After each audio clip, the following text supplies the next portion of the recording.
The Soviets didn't just defeat their enemies, they convinced the enemies to defeat themselves. In the early 1920s, after the Bolsheviks consolidated power, an underground resistance movement thrived across Russia. Anti-communist exiles, monarchists, and White Army survivors were convinced that a secret military organization existed inside the Soviet state itself, one ready to strike at Lenin's regime from within. The catch: that organization was entirely fictional, and the man running the deception was a Soviet secret police officer named Artur Arduzov. Now here's where skepticism kicks in. You might think, how could seasoned military officers and intelligence operatives fall for something so elaborate? Wouldn't they demand proof? Wouldn't they verify sources?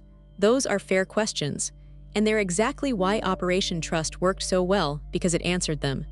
Exhibit 1, the organization had a name. They called it the Monarchist Union of Central Russia, or MUCR. It wasn't vague. It had structure, hierarchy, and supposedly thousands of members embedded in the Soviet military, secret police, and government. That specificity was the hook. Vague promises don't convince generals. Detailed organizational charts do. Exhibit 2, they had a leader. A man named Alexander Kazembek, a genuine White Army officer who'd actually fought the Bolsheviks. He wasn't some Soviet plant, not on paper. He had credentials, reputation, enemies who believed he was dangerous enough to hide from. The Soviets didn't invent Kazembek. They co-opted him, recruited him, and turned him into the unwitting face of their trap. But here's the counter-argument that nearly destroyed the operation. If this organization was real, where was the evidence? Where were the weapons, the safe houses, the proof of actual Soviet defectors inside the regime? The resistance demanded it, and the Soviets knew they had to deliver something tangible or lose credibility entirely. Exhibit 3, they provided actual intelligence. Soviet operatives posed as MUCR members and fed the exiles real information about Soviet troop movements, internal disputes, and military weaknesses. Some of it was genuine, some was planted.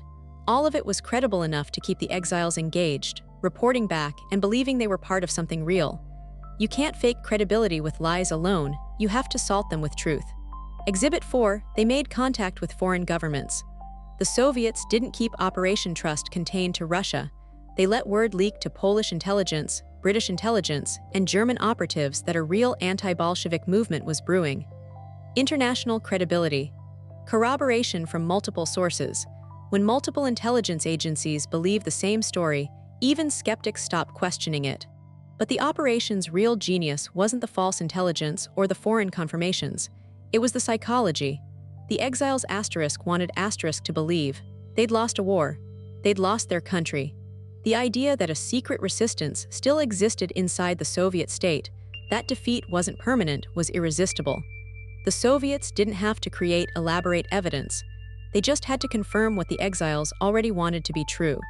Exhibit 5, the operation lasted nearly a decade. From around 1921 to 1929, the Soviets kept the trap baited and waiting. Exiles sent money to support the fictional underground. They sent intelligence reports. They sent recruits. Some tried to infiltrate the Soviet state on MUCR behalf, and each action fed back into the Soviet secret police's files, revealing exactly who the real threats were and how they operated. Now the counter-argument again. If this was so effective, why did it eventually collapse? Wouldn't the Soviets have kept running it indefinitely? That's where the end game reveals the entire strategy. By 1929, the Soviets had collected enough information. They knew who was involved. They knew the networks. They knew the foreign connections. The operation had served its purpose. Exhibit 6, the arrests began. In 1929 and 1930, the Soviets moved against everyone connected to MUCR. Thousands were arrested.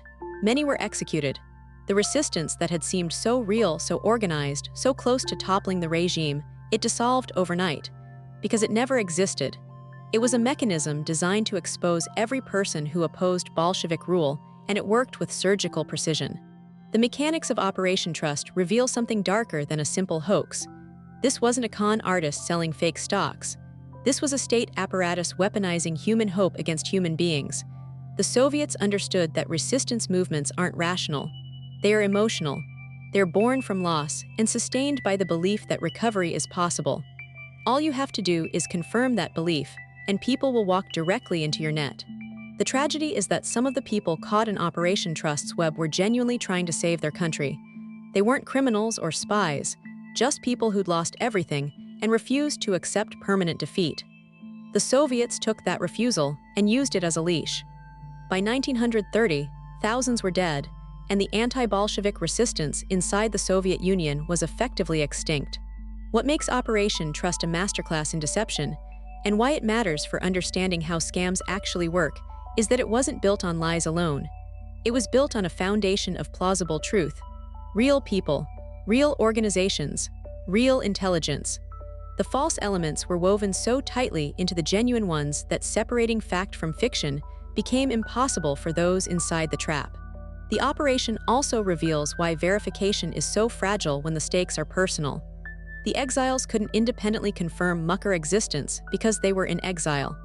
They couldn't send investigators into Soviet territory. They were dependent on intermediaries, on hearsay, on hopes. And the Soviets controlled every channel of information. When you control the communication, you control reality. So here's what we know. Operation Trust was real. The deception was real. The deaths were real.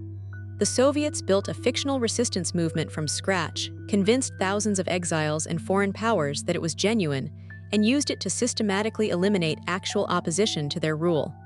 It's the blueprint for how states and sophisticated operators can turn hope into a weapon. The lesson isn't that exiles were stupid or gullible. It's that deception at scale requires understanding human psychology, what people need to believe, what evidence will convince them, and how to deliver truth alongside lies so they're indistinguishable. Every major scam, every manipulation, every con operates on these same principles. And they work because we're all vulnerable to them when something we desperately want hangs in the balance.